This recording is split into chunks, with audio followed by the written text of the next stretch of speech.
Hello, this is Jaden Sofa, and you're listening to Deep Questions. Today we're going to be talking about how animals would wear clothing. We got 3 different arguments we're going to look at. We got 2 new people with us here. If you guys want to introduce yourselves. Hello, I am Joel Seymour. I host a show on here called No News at Mondays 7 to 8 p.m. And that is basically all the information that you need to know about me. I like animals. That's important, too, in this context. My name is Max Feltis. I study piano performance here at Lander. I love animals. I have a dog, and she's my best friend in the entire world. Well, I have 2 dogs, so... Ooh. Oh, is this a competition? I mean, it may. I don't know. I'm just trying to get my credentials already. Speaking of dogs, the first question that we're going to be debating today is how would a dog wear pants? Who wants to start with an opening argument? I can go ahead and go. All right, so here's the thing about dogs. You have to consider their anatomy. You have to consider how they are physically constructed. And the way that dogs are, they don't have a torso. I mean, like, sure, they have a torso technically, but really that's just filled up by more legs. They don't have arms, so they don't need shirts. And so in that context, they need pants that can cover their entire bodies because pants are meant for legs. If they wore a shirt, that would be ridiculous. But what's not ridiculous is overalls on dogs. Okay, so you think that dogs should wear dog onesies? Essentially, yes. Because really, if you just look at him, it's, tail, legs, more legs and legs, neck.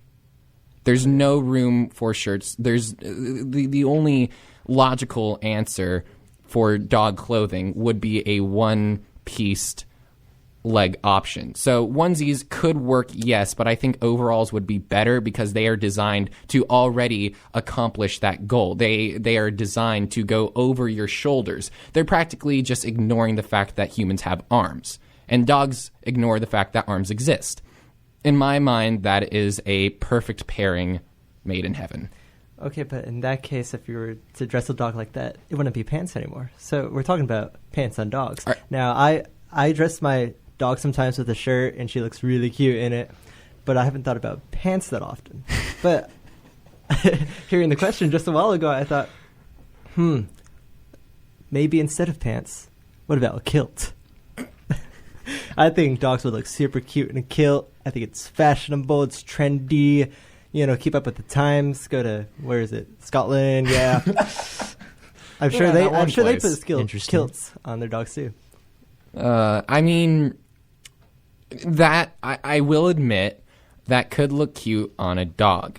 However, I don't see the practicality because if you look once again at the dog's anatomy, you got a couple of issues. For one, the way that a dog is constructed is a lot more elongated. It's not working with gravity. And kilts, in order for kilts to be effective as, clothing, it has to be vertical. It has to have that gravity working towards concealing the body. But with dogs, it would just be sort of like a blanket that's all the way wrapped around it. It wouldn't be really effective in day-to-day practicality. However, with overalls, once again, it's designed with the idea that arms don't exist. And what do dogs not have? That's right, arms. Okay, yeah, if dogs were to wear kilts, they'd have to be specially designed, I guess, to fit a dog. But if you're going to dress a dog in overalls, do you consider overalls pants? I would like to hear the alternative classification of overalls because they're basically they're basically jeans with DLC. That's all overalls are. I'd say I agree with you on that. Okay, well, I'm glad we can agree on that. Wait, so with the overalls, are you talking about for all 4 legs? Mm-hmm. Yes. Obviously, we would have to make pants that would have an additional set of legs. But I would argue that with any sort of lower clothing options, that includes the area of pants that you would have to adjust for that fact anyway. If you just covered up the bottom or the lower legs, the back legs, and you just pretended like the front legs were shirts, that's an insult to how dogs are. Okay, yeah, but this brings up the question, like, overalls, you wear them and they go up to your shoulders, Mm-hmm. Do dogs have shoulders? Yeah, they have shoulder blades. Those are shoulders? Yeah, I mean... They're legs. Yeah, Legs they're have legs. Okay, now this is an interesting topic for another episode. Are shoulders a part of the arms, or are they a part of the torso and the neck region? And if you were to dress a dog like in overalls, would you have to change the overalls to fit? I mean, because like they're not really going over the shoulders, since I don't think dogs have shoulders. Well, what you could do at the very least, even if dogs don't have shoulders, which I don't know how accurate that statement is, but even if they don't, what you could do is wrap them around the neck so that you can have the strap that goes over the right shoulder go over to the left side of the neck and vice versa. Now, another advancement of the overall for the dogs would be the fact that a lot of the times overalls have their straps go to the very top of the shoulders, true, but the actual pants part of the overall starts where normal pants are. Now, that would allow the dog to wear the overalls while still having room for the tail. But going back to the kilt, that would raise some issues. Literally, quite literally, it would raise the kilt up, and it'd be quite embarrassing for the dog.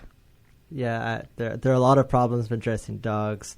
So I think we should look at this from different perspective. I think the dogs need to help here. I think they need to start walking on their hind legs so that they can wear a kilt. I think that would make life easier for everybody. So your solution to this problem is not to tailor pants for dogs, but to tailor dogs for pants. I think if they want to keep up with the fashion world, I think they need to, start learning from us. So what would happen to their front legs? Would they just turn into arms?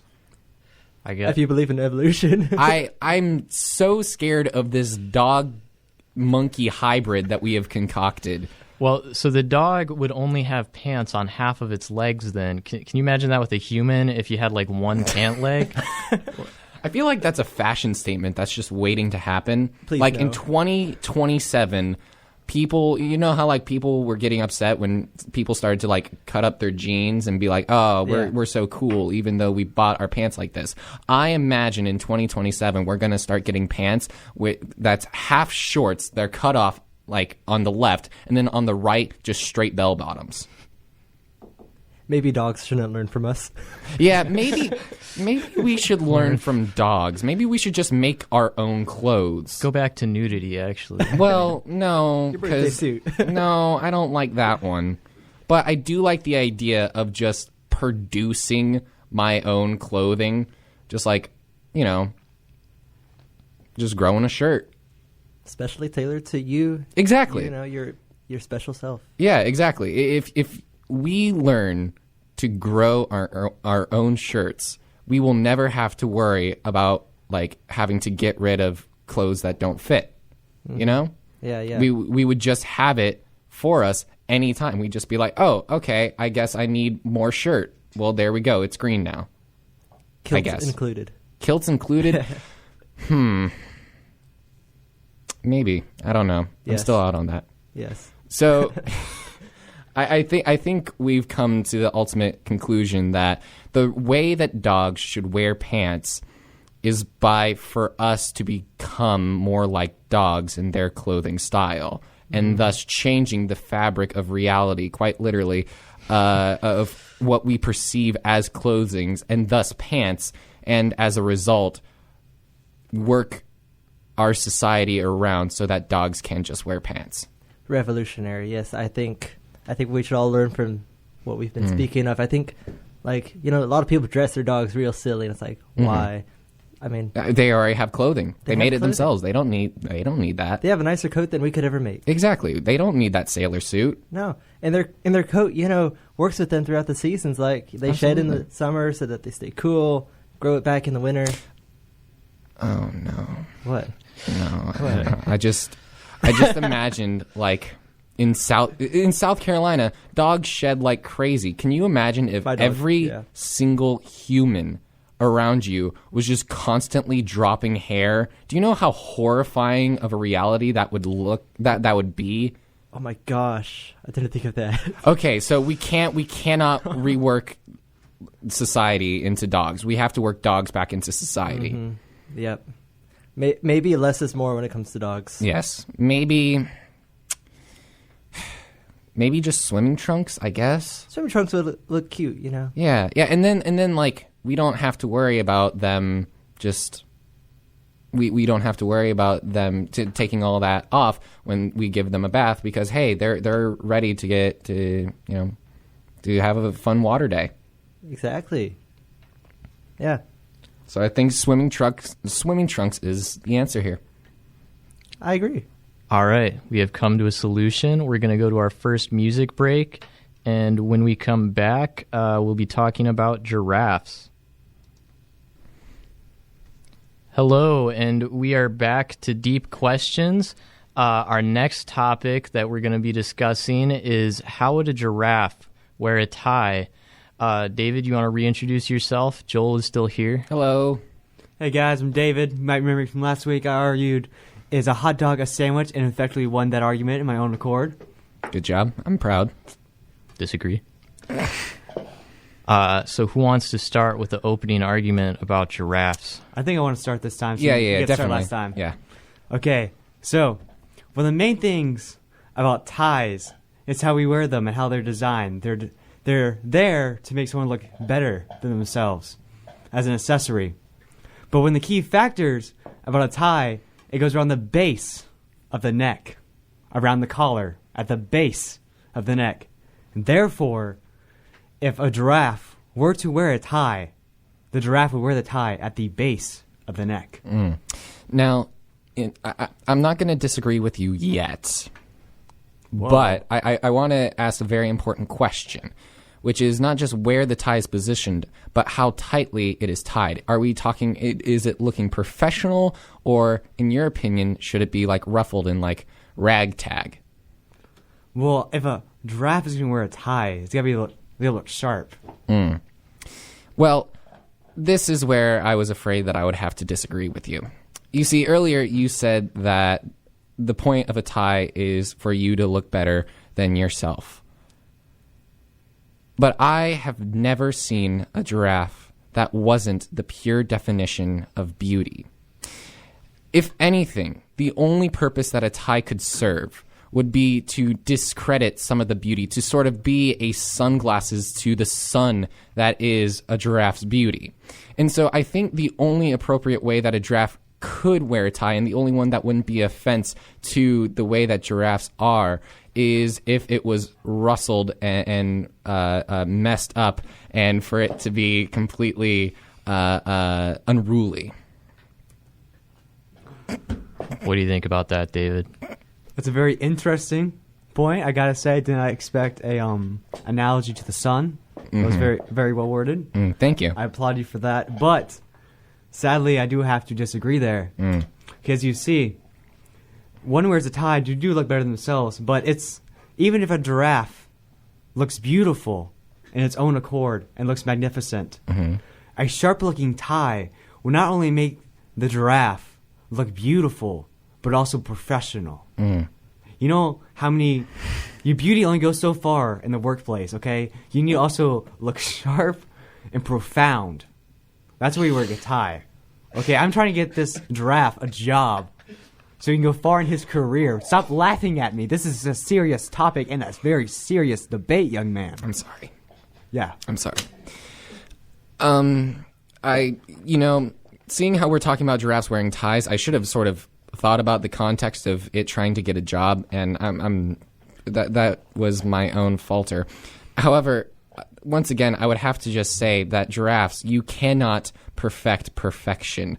Giraffes are the epitome of beauty here on Earth. And if you tried to overstep that bound with a very well-tied tie, then I think you would probably create some sort of fashion black hole.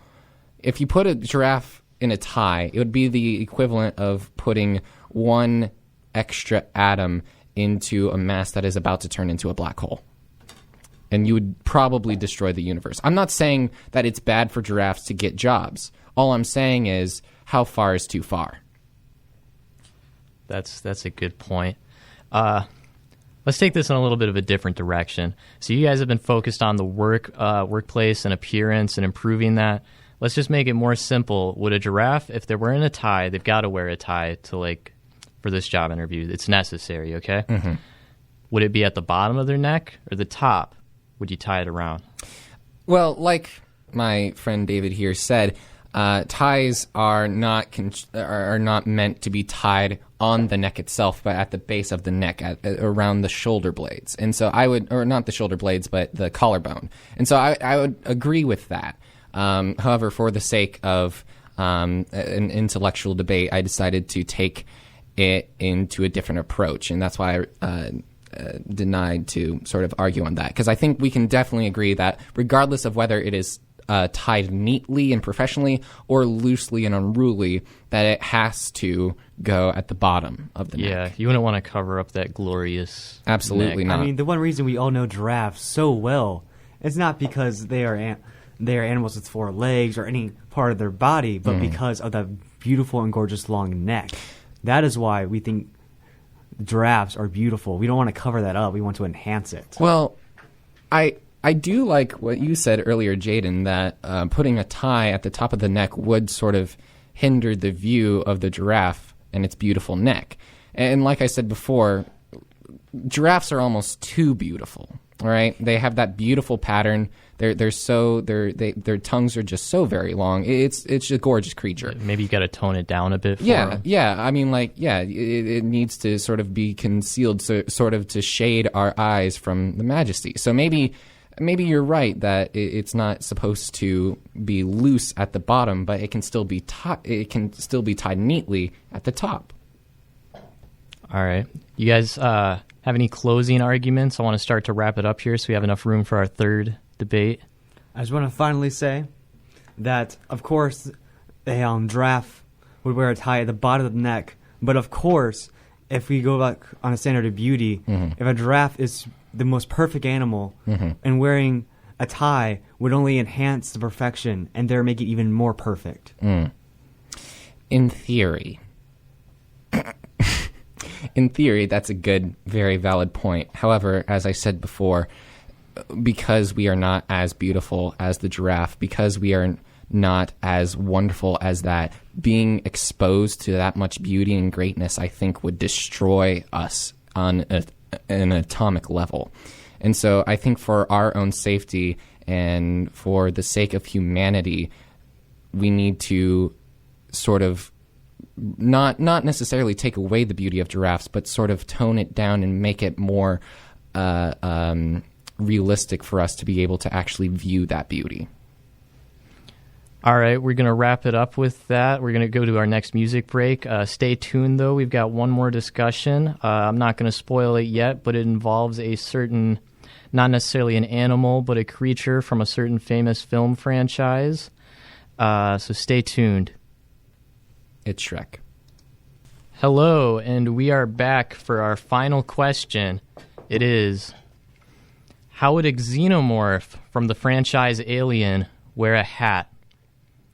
We're here with Max and David. Joel might pop in to say a few things, so either you want to start? I'll begin. A xenomorph has a really weird head, as everybody knows. I think the big question about how the xenomorph is going to wear the hat is what kind of hat it is. Like, there are so many different kinds of hats. Some might fit better than others. I think the hat that would fit best, personally, is a beanie. And not just a regular beanie, but it has to be, like, specially shaped for a xenomorph's head. You know how the xenomorph's head is shaped? It should be shaped like that so that it fits, just nice, just comfy. By the way, in case you were unaware, the xenomorph's head is kind of like a elongated eggplant or something. Exactly. Or banana? Both. Not really, but okay. So do you want to counter Max? I do want to counter Max. Max, The question was, where would one wear this beanie? And honestly, I don't expect someone to wear a giant beanie over the entire back of someone's skull. That's just really weird, man. Because just imagine like a giant beanie around the back of this guy's head. Just weird. I know, but he's an alien, so he's going to have alien fashion and all that. Like, have you seen people here wearing beanies? Some of them wear them real crazy. So I think Are you it saying could those work. who wear beanies are aliens? Maybe. Why are you wearing a beanie? Folks call the National Guard. This may be an alien in here. It's the apocalypse. But yeah, I think a beanie would work best. What do you think? If not a beanie, what would work? I think really just a normal baseball cap, like especially. So these aliens, these are like complete, like awesome aliens, like complete, awesomeness and all their glory. And they're supposed to be mean and bad. So, if you want to wear a baseball cap and you want to look really cool, you either wear the baseball cap really low over your eyes, or you wear it backwards. Yes, gangsta style. Gangsta style. So what I'm thinking is take a normal baseball cap and you put it on the back of their long head and you put it backwards. Okay. That way, when you walk into the military base, you're like, yo, what up? I'm a gangsta alien. Let's go. Yeah, but if you're facing the alien, how are you going to see the hat? Like, if it's all the way back on the back of his head, you're not going to be able to see it. I mean, the normal tactic when it comes to alien fighting is you surround it and then you shoot it. So if we follow the basic alien tactics that are given to us by the great alien movies themselves, we would understand that yes, they would in fact see it. Okay, but if you're going to look, you want the alien to look, bad, like that gangster style. Maybe another cool way he could look is a cowboy hat. I think cowboy hats are like really cool. Are we gonna have like a farmer alien? Not a farmer, cowboy. Cowboy alien. I come here to grow some corn. I'm a cowboy alien. Yeah. I think a cowboy hat would work well, like right on top of his head. I would just like to pop in real quickly, Joel, with just one idea that I think will solve all of these problems. All right, what is the one type of hat that does not make sense for humans to wear? And what is the one type of hat that not only could fit an alien, but fits it perfectly? What? A top hat. There is no question of how an alien would wear a top hat. It would cover all of the cranium of the alien, and it would finally make sense for someone to wear it. That's genius. I think Joel's onto something because we all know the most valuable part of one's body to protect is the cranium area. Yes. And imagine if you not only had a top hat, but an armored top hat. Imagine an alien with body armor in the form of a top hat. Not only will this alien look stylish, Very stylish, and come in looking like a pimp, Very he comes in with like full body armor on the back of his head. Like, I'm just saying that's pretty cool. Thank you, Joel. That was an amazing idea. I have to agree with Joel. I mean, I think if the alien's looking for nice happy style beanies, the way to go. I think if you want to look pretty cool, just go to the bar, maybe wear the cowboy hat, but for everyday use, top hat. I have to agree. The top hat truly takes away this argument. I mean, we can make an argument for baseball caps, wearing the front or the back. We can make an argument for your beanie, your really dumb beanie idea. But in reality, Wrong. the top hat really just takes it away. There's no argument. It tops all others. It does, in fact, top all others. We've reached a satisfying conclusion. We're about to have to wrap it up here. You guys want to say goodbye? Goodbye. Bye. Farewell. Coming up soon, we're going to have the jazz show with Carrie. So tune in. Not next week. We're probably not going to do a show next week, but the week after next for the third installment of Deep Questions. So I'm going to leave you with a few more songs. Adios.